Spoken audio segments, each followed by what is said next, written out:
Michael Collins, the big fellow, a name that echoes through Irish history, a figure shrouded in both admiration and controversy. He was a man of many faces, a brilliant strategist, a cunning intelligence officer, a reluctant politician, and a symbol of Irish defiance. His life, though tragically cut short, left an indelible mark on the fight for Irish independence.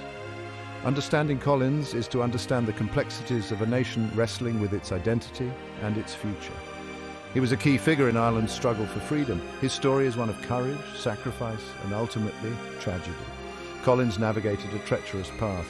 He balanced political maneuvering with military action. His decisions shaped the destiny of a nation. He was both admired and feared. His methods were often ruthless, yet undeniably effective. He was a man driven by a fierce love for his country. He was willing to pay the ultimate price for its freedom. Collins's legacy remains a subject of debate. Was he a hero or a pragmatist, a visionary or a compromiser? The answers are far from simple. His life was a whirlwind of action and intrigue. It was played out against the backdrop of a nation in turmoil. To truly understand Collins, we must delve into the tumultuous times in which he lived. We must examine the choices he made and the consequences that followed. His story is a complex tapestry. It's woven with threads of bravery and sacrifice. Intertwined are the realities of political necessity and the brutal realities of war. It's a story that continues to fascinate and inspire. It's a story that demands to be told.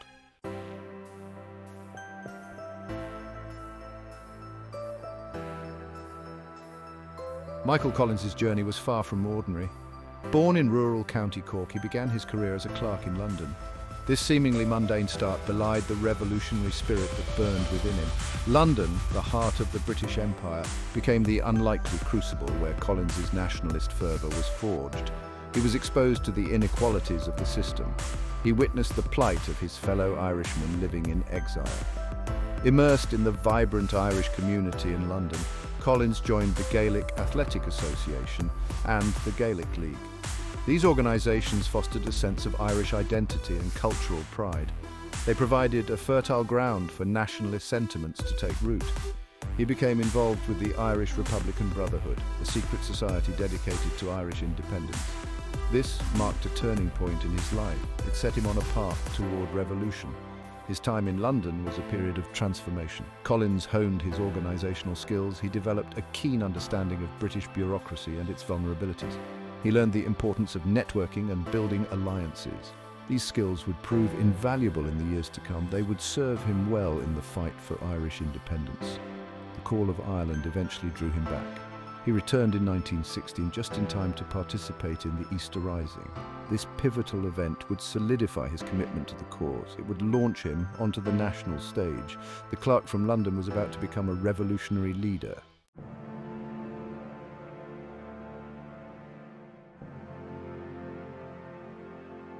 The Easter Rising of 1916 was a watershed moment in Irish history.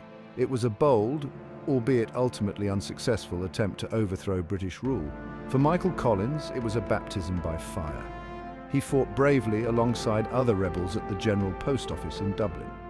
This experience cemented his dedication to the cause of Irish independence. It shaped his understanding of the challenges that lay ahead. The Rising's failure and the subsequent execution of its leaders created a void in the Irish nationalist movement. Collins, who had escaped execution, was among those who stepped forward to fill this void. He quickly rose through the ranks of the Irish Volunteers and Sinn Féin. He became a key figure in the reorganisation and revitalisation of the movement. His intelligence work and organisational skills were vital to the cause. The War of Independence that followed was a brutal and complex conflict. Collins played a central role. He was the Director of Intelligence for the IRA. He masterminded numerous operations against British forces. His innovative guerrilla tactics proved highly effective. He became a legendary figure. He was both feared and admired by his enemies. Collins's leadership during this period was crucial. He was instrumental in building the IRA into a formidable fighting force. He understood the importance of public support. He cultivated a network of informants and sympathizers. This network provided him with vital intelligence. It helped him to evade capture. His cunning and determination made him a formidable opponent. He was a key architect of the Irish Republic's eventual victory.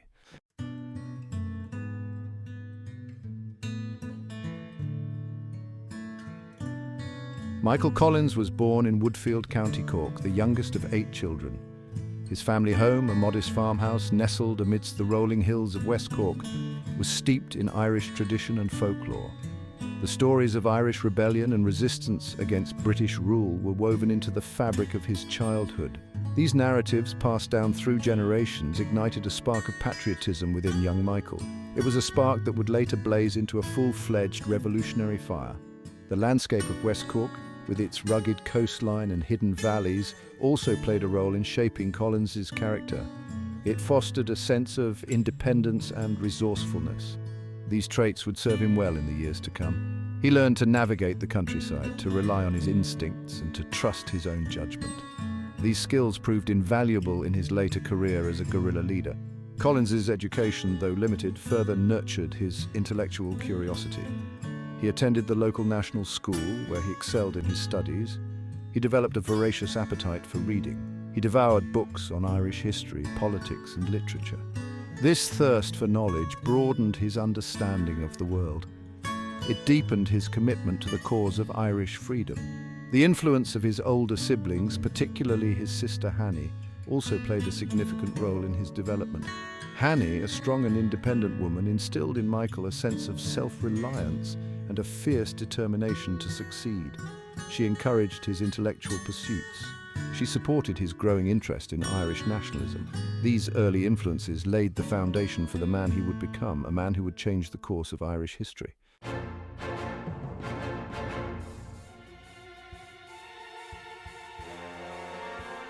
In 1906, at the age of 16, Michael Collins embarked on a journey that would profoundly shape his destiny. He left the familiar landscapes of West Cork behind and set sail for London, the bustling metropolis at the heart of the British Empire. This move was not uncommon for young Irishmen seeking better opportunities. London offered the promise of employment and a chance to escape the economic hardships of rural Ireland. Collins secured a position as a clerk in the Post Office Savings Bank.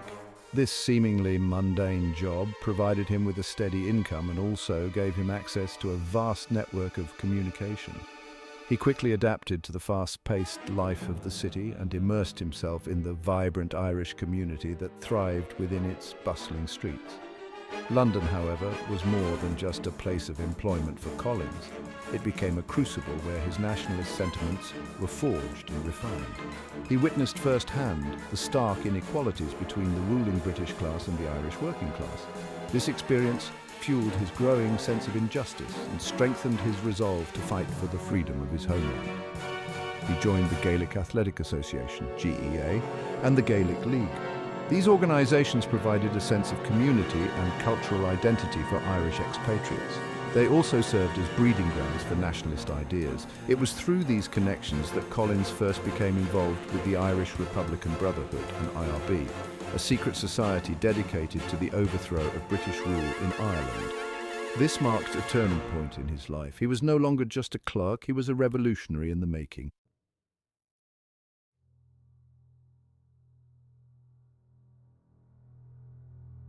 Michael Collins's involvement with the IRB deepened his commitment to the cause of Irish independence. He embraced the organization's clandestine nature and relished the thrill of secret meetings and coded messages. He quickly proved himself to be a valuable asset, demonstrating a natural aptitude for espionage and covert operations. He became known for his meticulous planning, his attention to detail, and his unwavering dedication to the cause. The IRB provided Collins with a platform to hone his skills as a revolutionary. He learned the art of intelligence gathering, the importance of maintaining secrecy, and the necessity of taking calculated risks. He also developed a network of contacts within the Irish community in London, as well as within the ranks of the British government itself. These connections would prove invaluable in the years to come. The outbreak of World War I in 1914 presented both challenges and opportunities for the IRB. While many Irishmen joined the British Army believing that their service would lead to home rule for Ireland, Collins and his comrades saw the war as a chance to strike a blow against the Empire. They began to plan for an armed uprising, believing that Britain's preoccupation with the war would create a window of opportunity for Irish independence. The Easter Rising of 1916 was the culmination of these plans. Collins, now a seasoned IRB member, played a key role in the preparations for the rebellion. He helped to secure arms and ammunition, participated in the training of volunteers, and played a crucial role in the planning and execution of the Rising itself. The Easter Rising, though ultimately unsuccessful, marked a turning point in Irish history. It transformed Michael Collins from a clandestine operative into a national figure, a symbol of Irish resistance and a leader in the fight for freedom. The Easter Rising of 1916 was a pivotal moment in Irish history. It was a daring, albeit ultimately unsuccessful, attempt to overthrow British rule. They aimed to proclaim an Irish republic and ignite a nationwide uprising. The leaders of the Rising, including Patrick Pearse, James Connolly and Joseph Plunkett, were acutely aware of the risks involved. The Irish flag was raised above the GPO, and Patrick Pearse read the proclamation of the Republic. The GPO became the symbolic heart of the Easter Rising. Rebels made their stand here, defending their proclaimed republic. They endured intense shelling and street fighting. Michael Collins played a crucial role in the defense. The GPO was gradually reduced to rubble. Despite the conditions, the spirit of resistance remained unbroken. The sacrifices made would not be forgotten.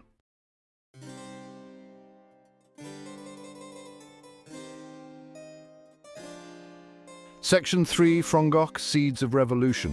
Following the surrender of the rebels, Michael Collins, along with hundreds of other participants in the Rising, was arrested and transported to Frongoch internment camp in Wales. Frongoch, a former distillery converted into a makeshift prison, became an unlikely breeding ground for Irish nationalism. It was here, amidst the harsh conditions and the shared experience of imprisonment, that the seeds of future revolution were sown. The British authorities, initially intending to crush the spirit of Irish rebellion, inadvertently created a university of revolution at Frongoch. The internment camp brought together rebels from all over Ireland, allowing them to exchange ideas, strategize, and build networks of resistance. Collins, with his sharp intellect and natural leadership qualities, quickly emerged as a prominent figure within the camp. Collins used his time at Frongoch to analyze the mistakes of the Easter Rising and to formulate new strategies for the fight for independence. He recognized the need for a more organized and disciplined approach to guerrilla warfare, emphasizing the importance of intelligence gathering, covert operations, and selective targeting of British forces. He shared his ideas with fellow prisoners, shaping the thinking of future leaders of the IRA. The experience of imprisonment also deepened Collins's commitment to the cause of Irish freedom. He witnessed firsthand the brutality of the British Empire and the unwavering determination of his fellow rebels. He emerged from Frongoch a more hardened and determined revolutionary, ready to continue the fight for independence with renewed vigor. The seeds of revolution, sown in the unlikely soil of an internment camp, were beginning to sprout. Frongoch had transformed a group of rebels into a cadre of future leaders ready to lead Ireland to freedom.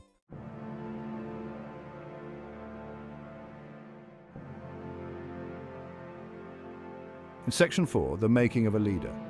Frongoch was transformative for Michael Collins, where he honed his leadership skills. His charisma and strategic thinking earned him respect.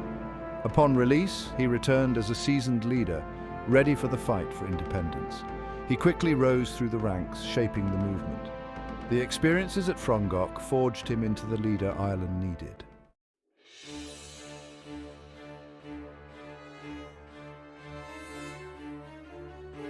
The Irish War of Independence demanded innovative strategies. Michael Collins embraced guerrilla warfare, using swift, targeted attacks. He organized the IRA into mobile units known as flying columns.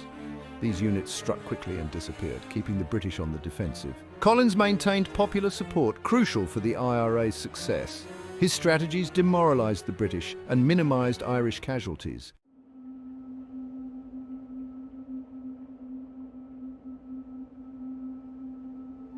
Michael Collins prioritized intelligence in the guerrilla war. He developed a sophisticated network of informants and spies. This network penetrated British administration, providing vital information. Collins's agents infiltrated the Cairo gang, leading to coordinated assassinations. The intelligence protected IRA leaders and volunteers from capture. Collins' ability to elude capture became legendary, boosting IRA morale.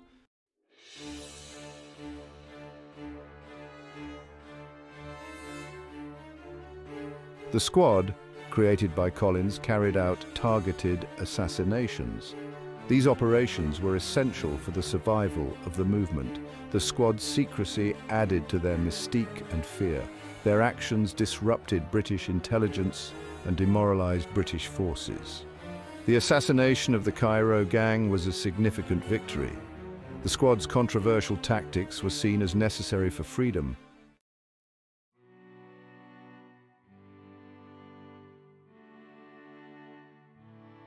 The War of Independence was brutal, with heavy civilian casualties. Collins was aware of the human cost and grappled with its moral complexities. He lived a life of constant danger affecting his health.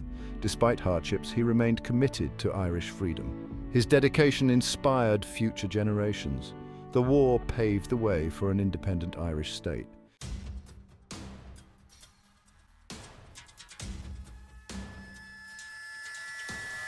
By 1921, the war reached a stalemate, leading to a truce. The truce revealed deep divisions within the nationalist movement. Many IRA members opposed the truce, feeling it betrayed sacrifices. The Irish delegation, led by Collins, negotiated with the British. The public hoped for peace, but divisions set the stage for civil war. The truce exposed fissures within Irish society.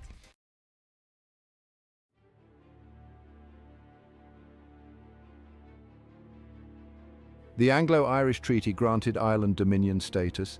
It partitioned Ireland, creating Northern Ireland within the UK.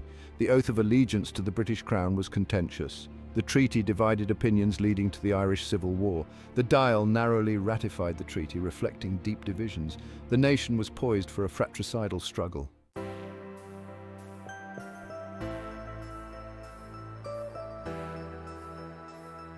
Collins advocated for the treaty, seeing it as a stepping stone. He believed it offered the best terms under the circumstances.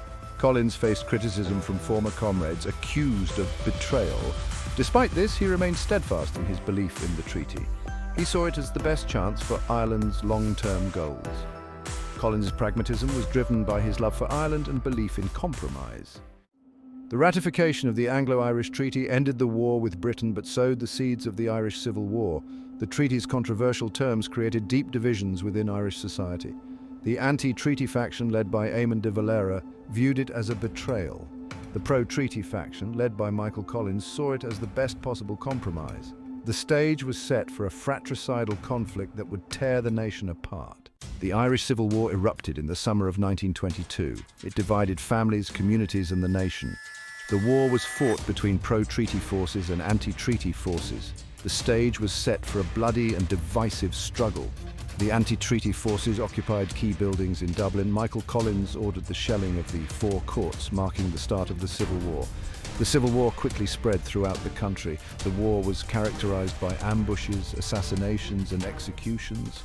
The conflict tore at the very fabric of Irish society. Michael Collins, as Commander-in-Chief of the National Army, faced immense challenges during the Civil War. He led the pro-treaty forces against his former comrades. Collins carried the weight of a nation's hopes and fears. Determined to uphold the provisional government, he sought lasting peace.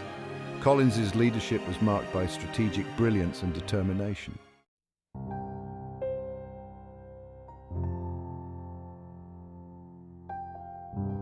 As the Civil War dragged on, Michael Collins grew increasingly weary of the bloodshed and division. He longed for a peaceful resolution, recognizing that a military victory alone would not heal the wounds. He began to explore negotiations with the anti-treaty forces, hoping to end the fighting. He believed a united Ireland could only be achieved through dialogue and compromise. In August 1922, Collins embarked on a peace mission to County Cork. He travelled with a small escort, a gesture of goodwill and commitment to peace. Aware of the risks, he was determined to end the conflict, driven by a deep desire to heal his fractured nation. On August 22, 1922, Collins's convoy was ambushed at Beal na Blath. Collins was fatally wounded. His death was a devastating blow and a tragic loss for Ireland. The brilliant strategist and charismatic leader was gone. His death marked the end of an era and cast a long shadow over Ireland's future. The news of Collins's death sent shockwaves throughout the nation. Even his enemies mourned his loss, recognizing his contribution to Irish freedom. He was a complex figure, admired by many, reviled by some, but dedicated to his country. His death was a tragic reminder of the human cost of conflict. He gave everything for his country, paying the ultimate price. His legacy remains debated, but his place in Irish history is secure. He remains an iconic figure, symbolizing the struggle for Irish independence and the power of hope. Michael Collins's life was tragically cut short at 31, yet his impact on Irish history remains profound. He was a complex figure, both revered and reviled, a brilliant strategist, a cunning intelligence officer, and a martyr for Irish independence. His legacy reflects the turbulent times and difficult choices. Collins's contributions to Irish freedom are undeniable. He employed innovative guerrilla tactics against the British Empire. His intelligence network was unparalleled. A charismatic leader, inspiring loyalty and dedication, a man of action willing to take risks. The Anglo-Irish Treaty was a testament to his pragmatism. He recognized the importance of compromise for lasting peace. He saw the treaty as a stepping stone toward greater independence. He paid the ultimate price for his convictions. His death was a tragic loss for Ireland. Michael Collins remains an iconic figure in Irish history, a symbol of courage, determination, and dedication to Irish freedom. His legacy continues to inspire and challenge. He dared to dream of a free Ireland, and his contributions will never be forgotten.